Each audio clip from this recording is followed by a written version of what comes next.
अस्सलाम वालेकुम नाजरीन, आप देख रहे हैं अनाविया टीवी और आज की कहानी है मोहब्बत, ज़िद, पछतावे और कुर्बानी की एक ऐसी दास्तान जो आपके दिल को हिलाकर रख देगी।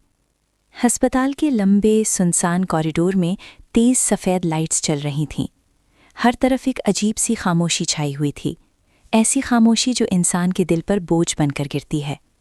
आयरा एक बेंच पर बैठी हुई थी, आंखें सुर्ख, चेहरा जर्द और आंसू थे कि रुकने का नाम ही नहीं ले रहे थे। उसके हाथ मुसलसल कांप रहे थे। उसके साथ फलक खामोशी से बैठी थी। कुछ लम्हों बाद वो आहिस्ता आवाज़ में बोली, आयरा, खुद को संभालो, इंशाअल्लाह अंकल ठीक हो जाएंगे। आयरा ने टूटती हुई आवाज़ में जवाब दिया, नहीं फलक, ये सब मेरी वजह से हुआ है। अगर मैं ज़िद ना करती, अगर मैं अब्बू की बात मान लेती तो आज वो यहाँ हस्पताल के बिस्तर पर ना होते। इसी लम्हे तेज़ कदमों की आवाज़ गूंजती है। कामयार परेशान हाल, सांसें फूली हुई, आंखों में खौफ लिए वहाँ पहुँचता है। कामयार, आयरा प्लीज़ खुद को मजबूत रखो, डॉक्टर कह रहे हैं हालत पहले से बेहतर है। ये सुनना था कि आयरा अचानक गुस्से में खड़ी हो गई। बस एक लफ्ज़ और मत कहना, ये सब तुम्हारी ज़िद की वजह से हुआ है। मेरे अब्बू ने इस निकाह से मना किया था, लेकिन तुमने किसी की नहीं सुनी। अगर मेरे अब्बू को कुछ हो गया ना तो मैं तुम्हें कभी माफ़ नहीं करूँगी। कामयार की आंखों में मैंने कभी नहीं चाहा था कि उन्हें कुछ हो। बस करो, चले जाओ यहाँ से। कामयार खामोश हो जाता है, निगाहें झुकाकर आहिस्ता आहिस्ता पीछे हटता है और वहाँ से चला जाता है।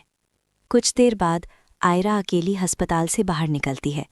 रात की खामोशी में ठंडी हवा चल रही थी। वो फ़ोन हाथ में पकड़े खुद से बातें करने लगती है। काश मैंने अब्बू की बात मान ली होती। या अल्लाह, अब्बू को कुछ ना हो। अचानक एक गाड़ी तेज़ी से आकर रुकती है। आप कौन हैं? मुझे छोड़े। लेकिन उससे पहले कि वो कुछ समझ पाती, वो लोग ज़बरदस्ती उसे गाड़ी में बिठा लेते हैं। गाड़ी अंधेरे में गायब हो जाती है। इधर अस्पताल में कुछ देर बाद इरफान साहब को होश आ जाता है। आयरा, मेरी बेटी कहाँ है? फलक घबरा जाती है। अबू, आयरा यहाँ नहीं है। वो घर भी नहीं पहुंची और फ़ोन भी बंद जा रहा है। ये सुनकर या अल्लाह, मेरी बेटी! बीमारी की परवाह किए बगैर वो बिस्तर से उठते हैं और सीधे कामयार के घर पहुंच जाते हैं।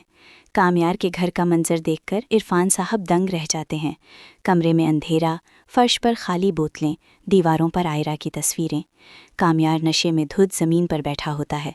इरफान साहब गुस्से में उसे झंझोड़ते हैं।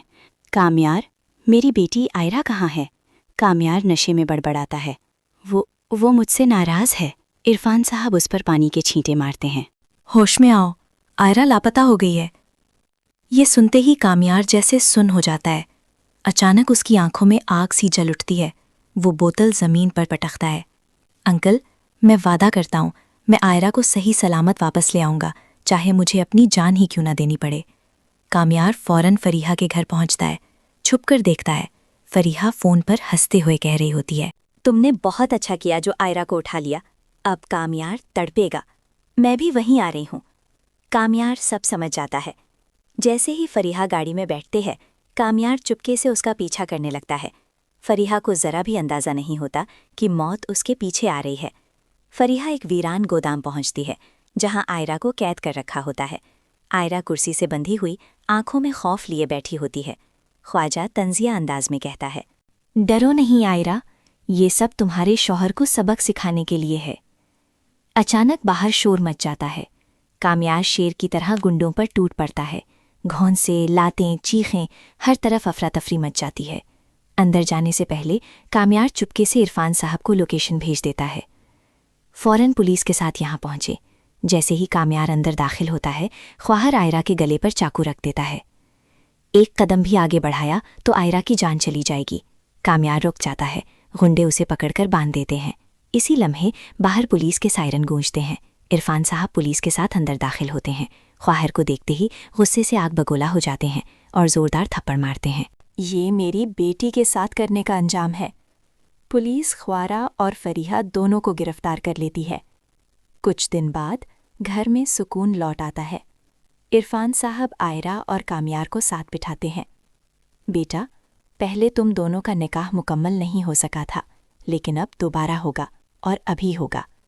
मौलवी साहब निकाह पढ़ाते हैं। क्या निकाह कबूल है? आयरा और कामयार आंखों में आंसू और लबों पर मुस्कुराहट के साथ कहते हैं, हमें कबूल है। निकाह के बाद कामयार आयरा को अपने घर ले जाता है। एक नई जिंदगी, एक नई शुरुआत। अगर आपको ये कहानी पसंद आई हो तो वीडियो को लाइक करें, अनाविया टीवी को सब्सक्राइब करें और कमेंट में ज़रूर बताएं आपको ये कहानी कैसी लगी। मिलते हैं अगली वीडियो में, तब तक के लिए